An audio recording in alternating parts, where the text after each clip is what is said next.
सर्दियों में बनाएं गर्मा गर्म खुशबूदार और जायके से भरपूर मटर पुलाव मेरी इस आसान और फटाफट से बनने वाली रेसिपी के साथ।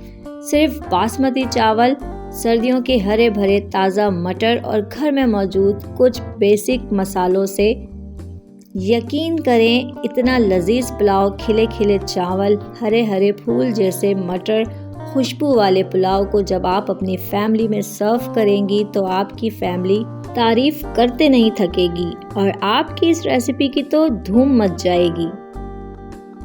अस्सलामुअलैकुम friends, welcome to my channel cooking Naaz के साथ और मैं हूं आपकी host and friend chef Naaz. Friends, आज की हमारी रेसिपी है वाइट मटर पुलाव, जिसके लिए सबसे पहले हम चावल ले लेंगे। हमने यहाँ पर इस गिलास से 2 गिलास चावल लिए हैं। वज़न में देखें तो ये तकरीबन आधा किलो है। मैं यहाँ बासमती राइस यूज़ कर रही हूँ। इसे हम अच्छी तरह से वॉश कर लेंगे। वॉश करने के बाद इसे हम कम से कम 20 से 25 मिनट के लिए भिगो देंगे ताकि हमारे चावल बहुत अच्छे और बहुत खिले खिले बने। तो देखें, हमने इसे इतना धोया है कि इसका पानी ट्रांसपेरेंट हो गया है, इसके तमाम स्टार्च वगैरह निकल गए हैं। अब हम इसे भिगो देंगे और इसे 25 से 30 मिनट के लिए छोड़ देंगे। मैंने यहाँ एक कढ़ाई ले ली है, इसमें डालूंगी मैं हाफ़ कप घी। आप यहाँ ऑयल भी यूज़ कर सकते हैं जो आपको पसंद हो, बट मैं यहाँ घी यूज़ कर रही हूँ। इसमें हम कुछ खड़े गरम मसाले डालेंगे जो पुलाव के लिए बहुत ज़रूरी है। यहाँ मैंने दालचीनी ली है 2 टुकड़े, तेज़पत्ते लिए हैं 2 से 3, 2 छोटी इलायची, 2 बड़ी इलायची, 4 से 5 लौंग, हाफ़ टी स्पून काली मिर्च, हाफ़ टी स्पून ज़ीरा, 2 मैंने यहाँ पे लिए हैं बादियान के फूल। ये सारे मसाले हम शामिल कर देंगे घी में और इसे खुशबू आने तक हल्का सा फ्राई कर लेंगे। कभी भी घी में या ऑयल में जब भी हम मसाले को फ्राई करते हैं तो कभी भी आपने फ्लेम जो है वो हाई नहीं रखना है। हम लो फ्लेम पे इसे फ्राई करेंगे ताकि ये जले ना और इसकी खुशबू भी बरकरार रहे। जैसे ही मसाला थोड़ा सा फ्राई होगा हम इसमें शामिल कर देंगे 1 टेबल स्पून अदरक लहसुन का पेस्ट। इसे भी हम मसाले के साथ घी में फ्राई कर लेंगे ताकि इसका कच्चापन ख़त्म हो जाए और इसका बहुत ज़बरदस्त सा फ्लेवर जो है वो डेवलप हो जाए। फ्रेंड्स, मैं आपको बता चुकी हूँ कि हमने यहाँ पर फ्लेम लो ही रखना है। हम लो फ्लेम पे ही इसे फ्राई करेंगे, वरना जो है मसाला भी जल जाएगा और इसका सारा फ्लेवर जो है वो ख़त्म हो जाएगा। तो इस बात का आपने ख़ास ख्याल रखना है। यहाँ पर मैं शामिल करूँगी 2 हरी मिर्चें। क्योंकि हम यहाँ वाइट पुलाव बना रहे हैं तो इसलिए हम यहाँ पे पेस्ट यूज़ नहीं करेंगे हरी मिर्चों की, हम इसे काट के यूज़ करेंगे ताकि इसका कलर वाइट ही रहे। मटर शामिल कर देंगे। यहाँ पर मैंने यहाँ 1 कप से थोड़ा सा ज़्यादा लिया है। आप अपने हिसाब से मटर शामिल करें। अगर आपको ज़्यादा पसंद है तो आप ज़्यादा भी शामिल कर सकते हैं, कम पसंद है तो कम भी शामिल कर सकते हैं, जैसे आपको पसंद हो। 1 टीस्पून शामिल करूँगी चाइनीज़ नमक या अजीनोमोटो। आप यहाँ पर चिकन पाउडर भी शामिल कर सकते हैं इसकी जगह, या चिकन क्यूब्स भी, बट इन तीनों में से कोई एक चीज़ लाजमी आपने शामिल करनी है ताकि इस पुलाव का जो फ्लेवर है, जो जायका है, वो बहुत ज़बरदस्त हो और बहुत अच्छा सा फ्लेवर आए। तो यहाँ पे थोड़ा सा फ्राई करेंगे मटर को भी, बट बहुत ज़्यादा फ्राई नहीं करेंगे कि इसका कलर चेंज हो जाए। साथ ही यहाँ पे मैंने 1 टेबल स्पून नमक शामिल किया है। इसे थोड़ा सा फ्राई करने के बाद हम इसमें शामिल कर देंगे दही।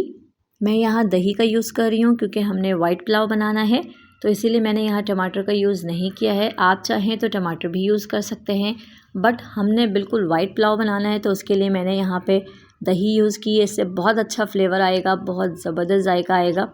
फ्रेंड्स, आप इस तरह से वाइट पुलाव बना के देखें, यकीन करें बच्चे तो बच्चे, बड़े भी बहुत शौक़ से और बहुत मज़े से इसे खाएंगे।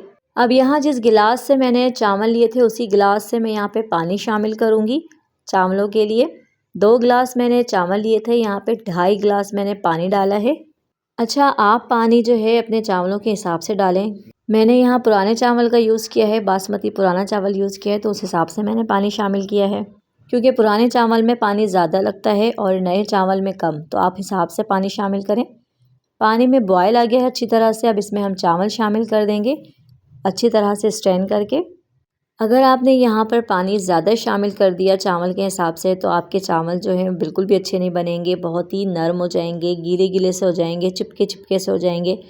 तो पानी की जो क्वांटिटी है वो बहुत ही सोच समझ कर, बहुत एहतियात से आपने इसमें शामिल करना है, तभी आपका पुलाव अच्छा बनेगा और बहुत ही ज़बरदस्त इसके चावल तैयार होंगे खिले खिले से। यहाँ हम नमक चेक कर लेंगे कि हमें ज़रूरत है या नहीं। मुझे यहाँ थोड़ा सा नमक कम लग रहा था तो मैंने यहाँ पे 1/2 टीस्पून नमक शामिल किया है। नमक शामिल करने के बाद इसे अच्छी तरह से मिक्स कर लेंगे और प्रॉपर तरीके से इसमें बॉयल आने देंगे। जब अच्छी तरह से इसमें बॉयल आ जाए फिर हम फ्लेम को मीडियम कर देंगे और मीडियम फ्लेम पे इसे ढककर 10 मिनट तक पकाएंगे ताकि चावल अच्छी तरह से लंबे हो सके, बढ़ सके। तो हमने 10 मिनट के बाद देखा है तो चावल इस कंडीशन में है। आप देख सकते हैं चावल माशाल्लाह से कितने अच्छी तरह लंबे हो गए हैं, बढ़ गए हैं। अगर आप भी चाहते हैं कि आपका पुलाव इसी तरह खूबसूरत ज़बरदस्त बने, खिले खिले चावल हो, तो इसके लिए आपको सबसे पहले तो चावल अच्छे लेना है और इसी टेक्निक से बनाना है, जब जाके आपका पुलाव बहुत ही बेहतरीन और शानदार बनेगा और प्रेजेंटेबल बनेगा, ताकि आप अपने मेहमानों के सामने प्राउडली अपने पुलाव, अपने खानों को सर्व कर सकें। माशाल्लाह से फ्रेंड्स इसकी खुशबू भी बहुत ज़बरदस्त आ रही है। इसे एक बार मैंने अच्छी तरह से मिक्स करना है। उसके बाद इसे 4 से 5 मिनट के लिए मैं दम दूंगी। हल्की सी कनी रह गई है, असर भी पूरी हो जाएगी। फ्रेंड्स चूल्हा बंद करने के बाद आप इसे 5 से 10 मिनट के लिए ऐसे ही चूल्हे पे रहने दें। उसके बाद इसे सर्व करें ताकि अच्छी तरह से चावल जो है वो खिले खिले लगें। देखें माशाल्लाह से बहुत ही ज़बरदस्त, बहुत ही शानदार, बहुत ही जायकेदार पुलाव बन के तैयार हुआ है। तो फ्रेंड्स अगर आपको मेरी वीडियो पसंद आए तो इसे ज़रूर लाइक कर दिया करें। मेरी वीडियो को अपने फ्रेंड्स एंड फैमिली में शेयर भी कर दिया करें ताकि वो भी इससे फ़ायदा उठा सकें। और मेरे वो व्यूवर्स जो मेरे चैनल पर नए हैं, उन्होंने मुझे अभी तक सब्सक्राइब नहीं किया है तो मुझे जल्दी से सब्सक्राइब कर दें और साथ ही बेल आइकन को भी प्रेस कर दें ताकि मेरी हर नई आने वाली वीडियो की नोटिफिकेशन सबसे पहले आप तक पहुंचे, वो भी बिल्कुल फ्री में। इसे ज़रूर ट्राई करें, एंजॉय करें और मुझे अपनी दुआओं में याद रखें।